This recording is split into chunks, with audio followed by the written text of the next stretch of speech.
This message is brought to you by DoNotAge.org, the longevity research organisation that's on a mission to extend health span for as many people as possible via products that actually work. Start your journey today at DoNotAge.org and use code LLAMA for a 10% discount. That's LLAMA. It's okay to get older.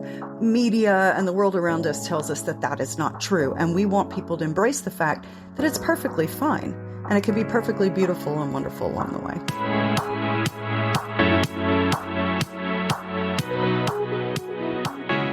Hello and welcome to the Live Long and Master Aging podcast. I'm Peter Bowes. This is where we explore the science and stories behind human longevity.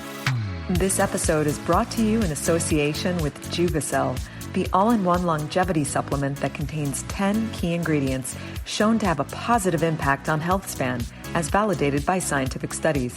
To find out more, visit Juvicel.com. That's Juvicell.com. So, aging is cool, so says Amy Temperley. She is the owner of a company called Aging is Cool. That's what attracted my attention because I think I can agree with that statement. I often say aging is a privilege and something we should embrace rather than try to fight. Amy's background is in non-profit consulting. Her husband Damien is a physical therapist, and together they have formed a company with the joint goal of really challenging the image, the popular media image of what it's like to get older. Amy, welcome to the Live Long and Master Aging podcast. Wonderful. Thank you for having me. Good to talk to you. Let's start from the beginning. How did this start for you? Oh, goodness. I have worked with older adults for the past 30 years. For whatever reason, that was my passion when I was very young. I started my career as a social worker, moved to nonprofits, but most always was focused with older adults. And a few years ago, my husband had started teaching some fitness programming for older adults as well. And we were really looking at what were the gaps in the community and what was the need. And we figured there was plenty of home health and retirement communities and all those different things going up. But what seemed to be a big gap was that focus on active, healthy aging versus that place of always worrying about the things that are going wrong, but focusing on how we prevent health problems and how we make our aging stronger and happier and much more fun. And so Aging is Cool was born. And it's been beautiful because we can do it together, which is a nice gift for husband and wife to be able to create something together. And before launching this, maybe as you were growing up, how much did you, as a younger person, how much did you think about aging?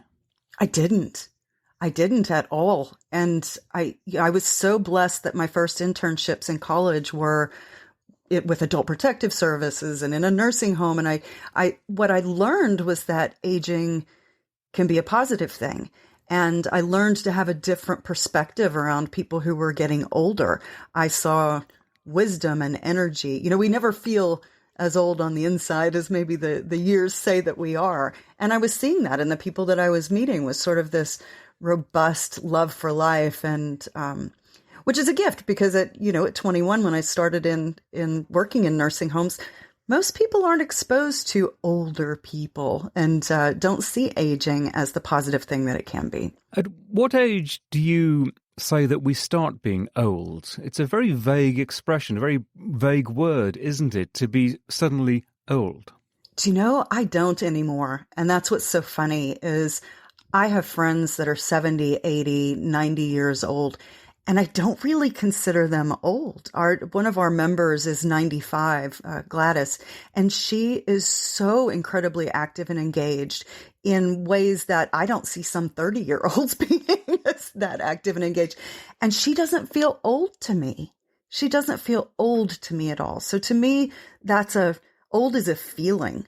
And I don't know that you're old until you decide that you're old. So you had this idea, you and your husband, and your collective skills, I guess, made it possible. Aging is Cool is the name of the company, and you've given me a sort of brief synopsis of how that came about. But specifically settling on that title, what was the motivation? There's two different things. First is that we want to express that we actually think aging is okay. that it's a positive thing, that it's, it happens to all the best of us, right? It's not something that you can avoid. But we also wanted people to say themselves, aging is cool with me. It's okay for me to do that. It's okay to get older. Media and the world around us tells us that that is not true. And we want people to embrace the fact that it's perfectly fine. And it can be perfectly beautiful and wonderful along the way. And maybe to be even more specific, there's this image, you often see a media, I work in the media, and maybe I'm partly guilty of this. I hope not, because what I do in this podcast is try to promote a positive side of aging, actually embracing aging, but often the media image of maybe a stooped person, someone who is walking more slowly, who needs help when, as you've already implied, they probably don't need help and are actually capable of doing much more than most people think. Yeah, there's some great movements right now, especially coming out of the UK and Canada and Australia, who seem to be really far advanced in some of this in the way that they view aging, but really working on changing that kind of imagery. If you look at any advertisement that's talking about getting older, you're going to see that. You see the wrinkly hands, you see the walking canes or the walkers, you see a nurse in the picture. And the reality is that's not what it looks like for most people. Only 5% of people end up in nursing homes. 5%. That means 95% of the rest of us are living in community. Maybe we need a little bit of support, but that doesn't mean that our world has ended. And an expression we often hear is, and again, another one that I sort of rile against, is anti or anti-aging. We're fed advertisements all the time about what we can do to promote anti-aging, to in some way reverse aging. And again, that's something that I personally just don't see as being particularly positive. No, I don't either. And oddly, I'll tell you a little personal bit. This morning I woke up and I'm feeling quite older today. I was recording a video for something else and I just turned 50 last year. And I was just having that moment of, even though I live this very positive world and I feel very strongly that aging can be a wonderful thing, because you're pressured so much to see those different things. Even I woke up this morning thinking, oh my God, am I getting old? And I don't know that it's a positive thing to be worried constantly about what creams do I need and what medicines do I need so that I look better, so that, I look like I'm 20 years old, 30 years old. I think it's a lot of pressure. And does it take our brain power away from the pieces of aging that are really great, like continuing to learn new things and being active and finding a sense of purpose in your world? That's really what we should be focused on as we age. That's the good stuff. So let's talk about the good stuff and what you do with your clients. How did you start with the company? It's always daunting, isn't it, to start a new venture like this? Yes, it was incredible. And as far as we knew at the time, it was a huge gap. We started by creating interesting activities. Of course, Damien, my husband, brought fitness programming.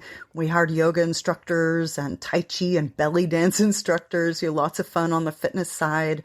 We created a brain training programs to help people keep their minds sharp. And then we started creating educational presentations on travel and history and science and pop culture. And we offered it out here in Austin to people in town. And then we also took it into residential communities like assisted living, retirement communities, older adult apartment complexes. And that was kind of how it all was rolling along until COVID hit. And we needed to think differently. And so everything went virtual, right? And had met a lovely couple, Ian and Jen, who own a company called Heart and Soul Care. And together, we piloted a new website that we just launched in January called A Mighty Good Time. And A Mighty Good Time is a one-stop shop for all kinds of activities for people 50 and older, curated from all around the country. And right now, it's mostly virtual, but we're starting to see some live activities come back as well. And I mentioned in a previous question about, is there a number that defines being old? At least as far as your venture is concerned, it's for the over 50s. We picked over 50s. I think maybe it's kind of a time in your life where your mindset changes a little bit in some ways. Maybe your kids are gone. Maybe you're starting to think about retirement. So we really wanted to focus there. Now, we're very well aware that people are living to be 110 years old now. So 50 to 110 is a 60-year gap. So we're trying to be mindful about bringing activities that are of interest to you at different stages as well. So almost all of our fitness programming is going to have an adapted quality to it. So you'll be able to do it seated or standing, so there's options for that. But quite honestly, the rest of our activities could be done by anyone at any age. We just wanted people to be able to access them as easily and quickly as they could. Yeah, and I wonder if there's a little bit of resistance. I mean, clearly no one has to do this, but could there be a little bit of resistance by someone who is 50 or 55 or 59, as I've just turned, and feels as if they can look after themselves with their own exercise regimes in the same way as they did 10, 20 or even 30 years ago, and that they just don't want, maybe even for psychological reasons, to be grouped as part of a community that is older and perhaps needs a little bit more help. Completely. And I think that's a very real consideration. And again, we try to bring and curate activities that are kind of throughout the spectrum. But yes, it's hard making that leap between thinking you're a senior, right? That senior citizen kind of terminology. And I wouldn't consider, again, I just turned 50. I wouldn't consider myself a senior either. But I do know that the things that I'm interested in, the way that I prefer my activities provided to me, maybe the age range of people I even want to associate is a little bit older. And so if I want to meet other people who are in their 50s and who are in the same lifespan part of the journey that I am, this is a good way to do that. So it's a great way to be able to connect with people who really get where you are in the puzzle. So the goal, at least pre-COVID and hopefully after COVID as well, was in-person working with people. And the social aspect of it is clearly very important. And we've talked on this podcast many times about loneliness as people get older, and especially people that get older and actually stay healthy into their 80s and 90s might find themselves lonely because their friends haven't been as healthy as they continue to be. And they find themselves alone and wondering who they can associate with that has equal abilities, that can still do the hike or still play football or do whatever they do physically. Yeah. For us, the social piece is everything. I mean, that really, if you want to sum up why we do what we do, is the social piece and trying to reduce social isolation. Because if you stay engaged with other people, you're more likely to be physically active. You are constantly working your brain. You eat better. You sleep better. Your mood is better. You learn more. Just the act of having a conversation with somebody, I'm watching your eyes. I'm listening to what you're saying. I'm processing the words. I'm sending it back to you. That is so powerful for your brain. And so everything to us, that is the root, is how do we stay social and engaged with other people? It's just key.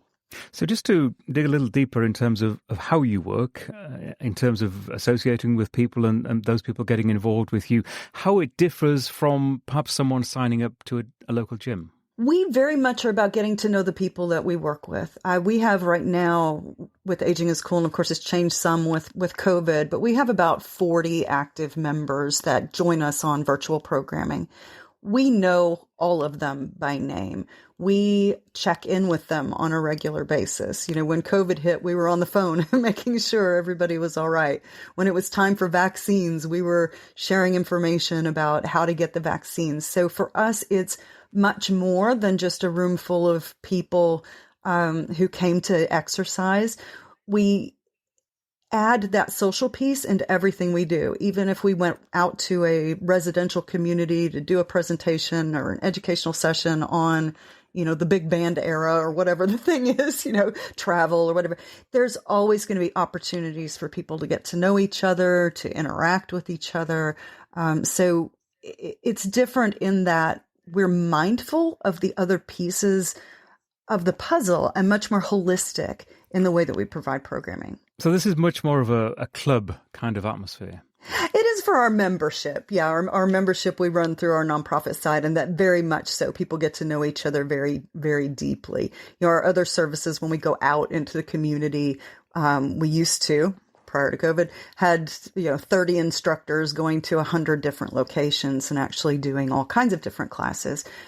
So slightly different models, but yeah, with our little membership group, it's definitely about that connection. And what is I wonder if there is a most common thing that people say to you, but I'm just curious, people that find you as a service and get involved, do they talk about what was lacking in their lives previously that you have managed, that hole that you've managed to fill? Completely. With the two main things, I think, one is friendship and the social. They talk very often about all the friends that they've made and their deeper relationships. They check on each other outside of class. They have, individual relationships that they've made during this process. The other one is our fitness programming is very well adapted to this audience. And a lot of them have seen significant health improvements during the last winter storm here a few weeks ago and all the snow and the ice. One of the women commented that she had been out shoveling her sidewalk. Now she is 82, I think, and probably shouldn't have been doing that. But she said that before being involved in all of our classes, she never would have had the strength and energy and stability to be able to do that. And we hear those types of things frequently. Amy, we're going to pause for a second. We'll come back. We'll continue our conversation in less than a minute. You're listening to the Live Long and Master Aging podcast. This episode is brought to you in association with Juvicel, a novel all-in-one longevity supplement that includes 10 key research-backed ingredients shown in scientific studies to support health span. Things like resveratrol, fisetin, quercetin, pterostilbene, sulforaphane, and turmeric, all in a single dose. If you're interested in supporting your longevity, you probably already have a cabinet full of these single ingredients at home. Juvicel is the first product to combine them all into a single supplement to support your health span. It's also vegan, non-GMO, and sustainable. To find out more, visit juvicel.com. That's JUVICELL.com. I'm talking to Amy Temperley, the owner of Aging is Cool. Amy, how do you see yourself? You've just turned 50. How do you see yourself at 60 or 70? Oh, goodness. That's a really, really good question. Because of what we do, I have a much better mindset around what I need to do for my own well-being. I have a focus on how do I be more healthy? With COVID, my husband and I, as much as we're extroverts in the work that we do, we're introverts at home. And I have found us isolating ourselves a little bit. And I realize more and more how important social interaction is for us. And so really making some concerted efforts to kind of re-engage with friends and things that have kind of changed over the last period. I also have just fallen in love in the last year with all kinds of making. So I work with paint now, acrylic paints. I bought a lathe and I'm making pens and bowls and just random things, but for the first time in my life have a real passion around that kind of making. And when I think of myself at 60 and 70, I want to have more time for that. Some of these new things that I've found that give me great joy. Most of my life since I was 18 and up has been about work and the difference that I can make in my job and being out there constantly trying to change the world if I can, all of that. But as I get older, I realize that there's a piece that I didn't pay attention to, which is, the things that just purely give me joy. And I'd like to focus on that a little bit more as the years go on.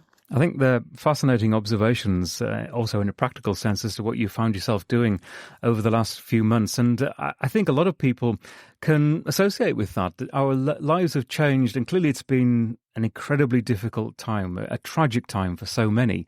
But trying to sort of sieve out the positive aspects, maybe moving forward, of how our lives have changed. I think finding new talents that perhaps we have, finding these things to do as you have, and other facets of our lives because we've had time to do it. I think, and again, with aging in mind, that can only be a positive. And we'll continue this conversation in just a moment.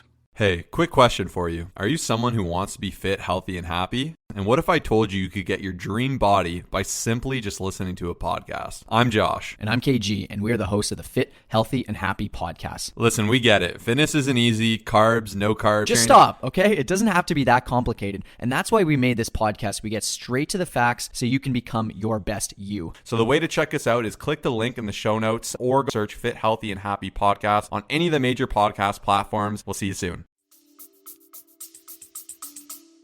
Completely. I mean, more and more we've been thinking about and working towards helping people find purpose and meaning in their life. And, you know, for some people that may be your faith or your spirituality, but I think there's more to it than that. It might just be getting up and tending to your plants in the morning, or, you know, that cup of coffee on the porch, you know, whatever that thing is that makes your life worth living. And how do you continue to engage in that?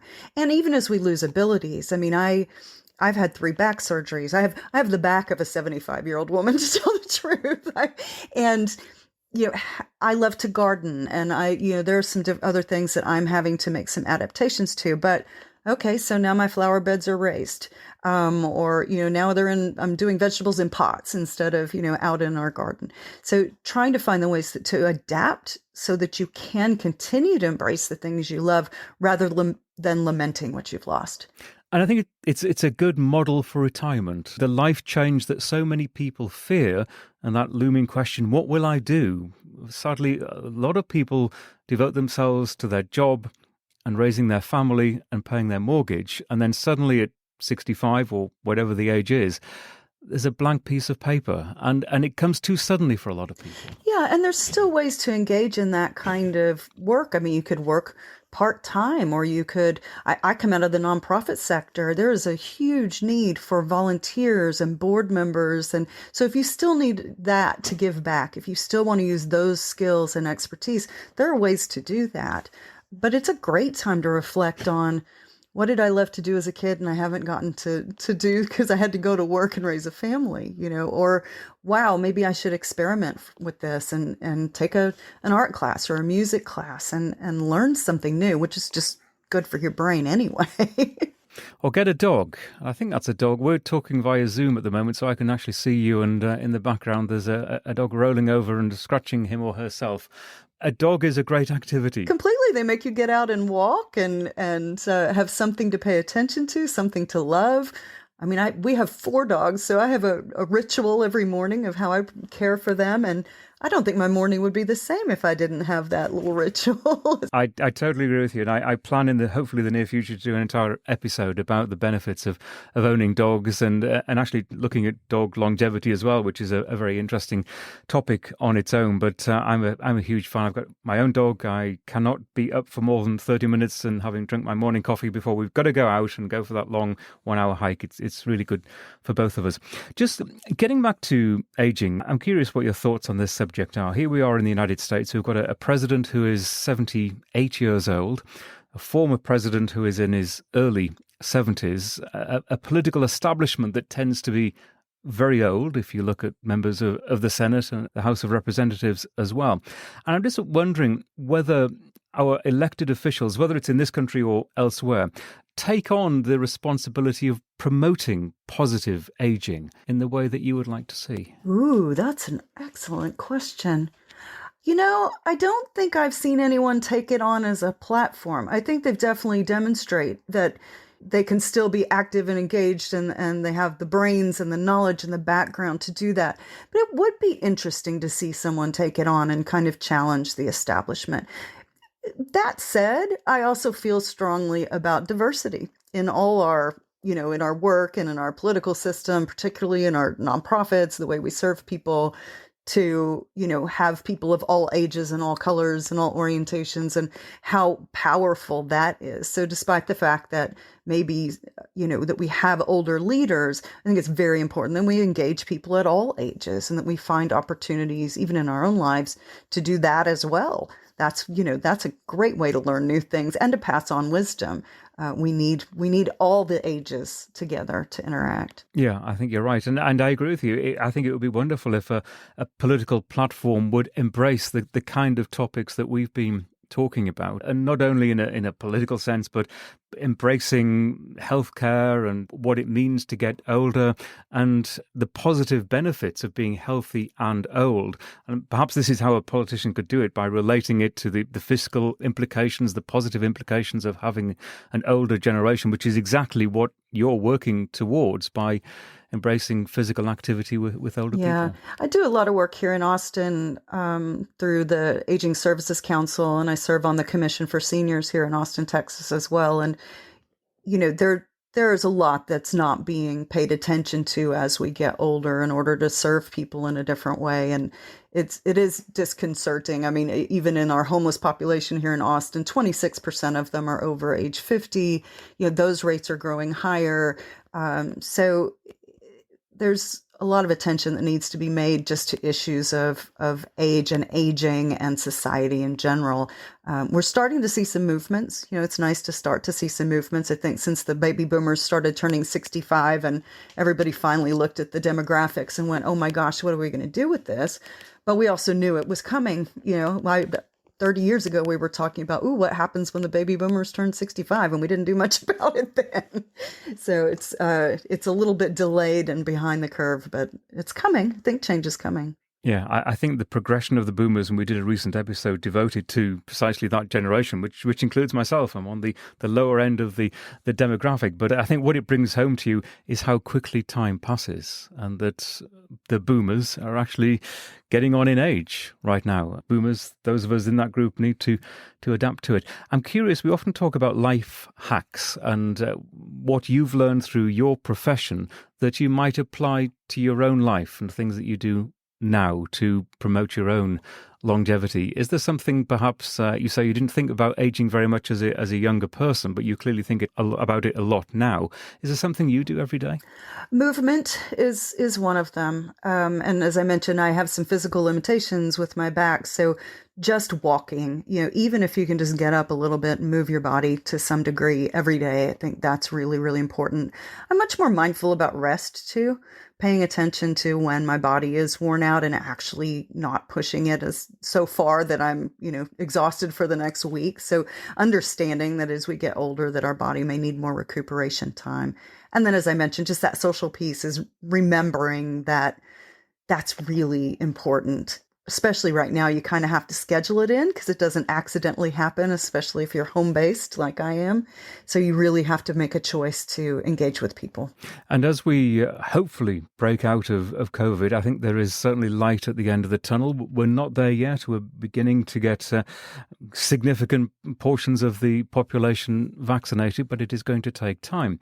As we break out of COVID, I assume that your goal is to essentially go back to where you were, but perhaps embrace some of the positive aspects of working the way that we have done over the last few months. Definitely. Our favorite part of our work is going out and being with people and really engaging them in conversations and enjoying and laughing and learning together and having fun. And it's a little bit harder over Zoom to do some of that kind of thing. We've tried, and unfortunately, not everybody's has the technology or the education to, or maybe even the Wi-Fi to get online and, take part in all of this. So we're really looking forward to getting back out with people and starting to get some indicators that that's coming very soon. A couple of sites are starting to open up.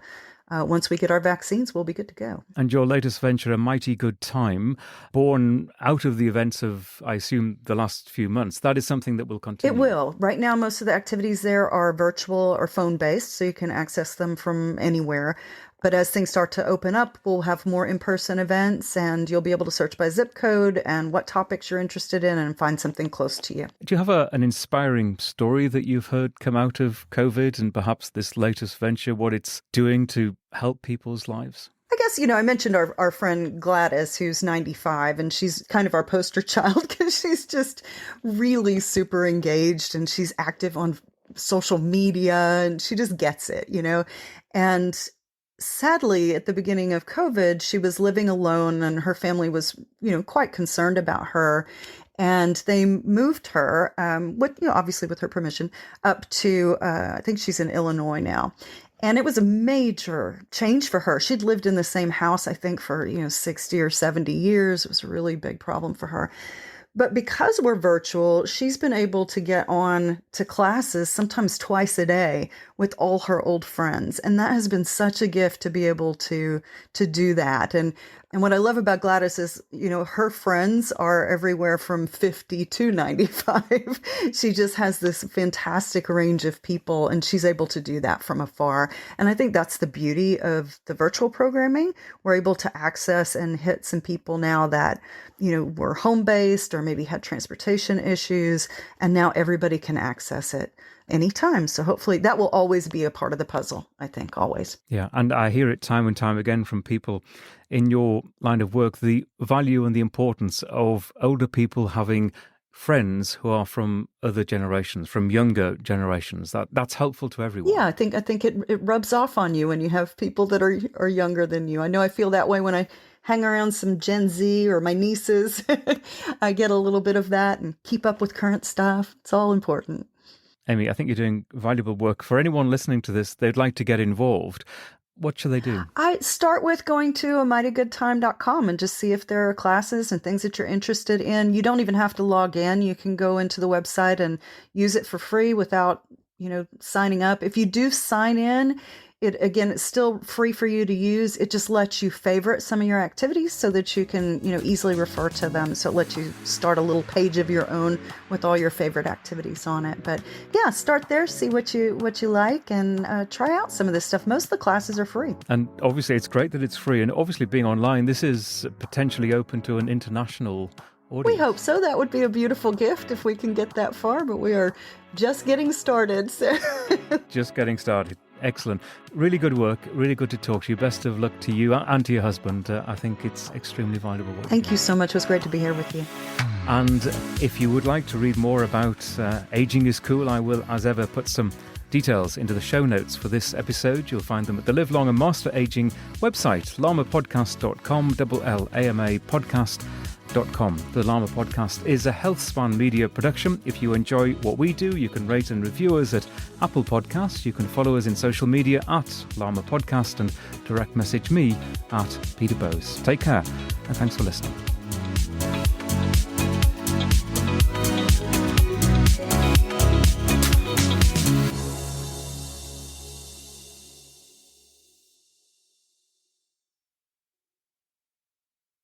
Health optimization is what this podcast is all about, and that means taking care of our mitochondria, the energy centres of our cells.